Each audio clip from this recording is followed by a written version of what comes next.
chest and goes after it.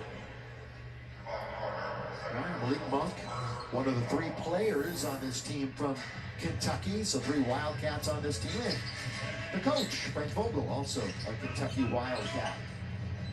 Monk wide open. This is where he can really thrive, and he's got it again. Well, he's made both of them. Lakers are 2 out of 5 from that distance, and thank you, Mr. Monk. Played 233 games in his career, 1 start. So he is used to coming off the bench, where he will be coming off of this year for this Laker team. 7.5 to play, second quarter.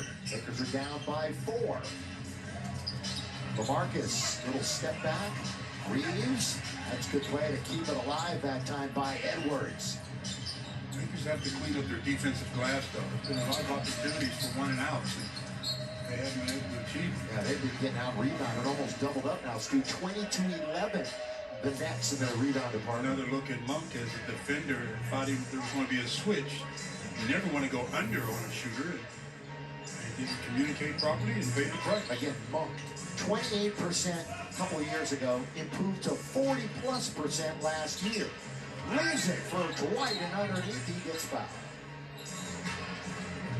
All right, let's talk more Monk with Mike Trudell. Yeah, Billy, so we asked Frank Vogel about Malik the other day after practice, and he said that his offensive versatility has been what's standing out. So you can do a lot, right? Not just the perimeter shooting. He can get to the hoop. He's good in transition, as we've seen here. Stu, the big question here for Monk is just what he's going to be able to bring on the defensive side of the floor and where he can grow into a spot there, as the Lakers certainly losing some of their best perimeter defensive players last season. But so far, offensively, Monk has really impressed the first couple days of training camp. Yeah, it's always a process on the defensive end, especially when you're joining a team, a new team, and the coach is preaching that end of the floor. So keep making those strides, and you'll find yourself getting more and more minutes. You saw Phil Handy instructing a little bit on the bench.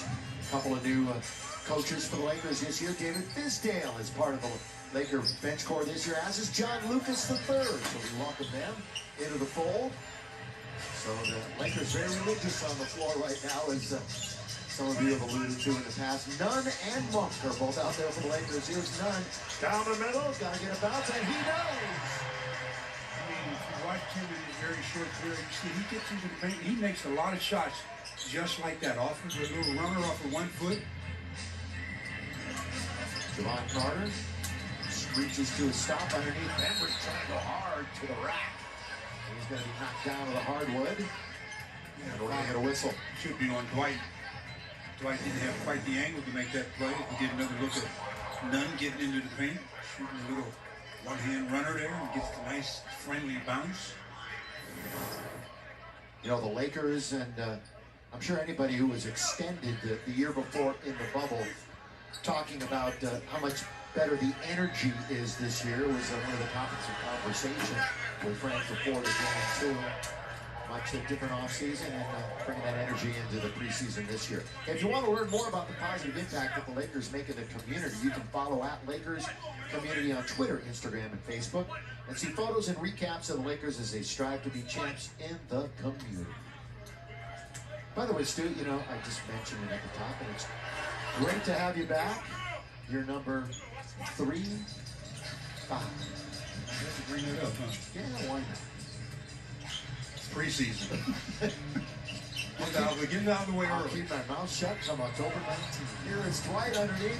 Good work for him. Going to be taken by Paul Millsap with the dribble himself in the handle. Going to the basket. Oh, block. Get out of here, says Bazemore. And Bazemore with the defensive play. Earns an offensive possession for the Lakers with 5:49 to play. Good move. Buck's got another one. He had an 8-0 run himself a moment ago. So Malik looking good here in game number 1. And that time, a very good screen by Dwight as he got contact and stayed still. Didn't try to move and roll to the rim. Duke scores. David Duke all the way to the basket. Count it. Foul on Reeves. He'll earn the free throw.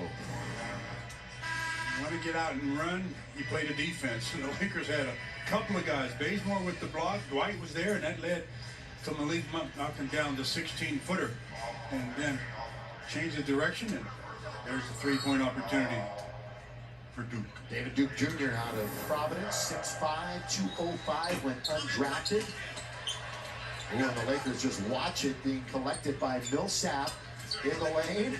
And then Dwight, the specter of Dwight Howard was there, so out he came, but then there's a jump shot in the corner by Carter. Another case where the Lakers not taking care of their defensive glass. You know, it was a free throw miss, but they didn't really go after it and paid the ultimate price with the three-pointer to fall behind by 6.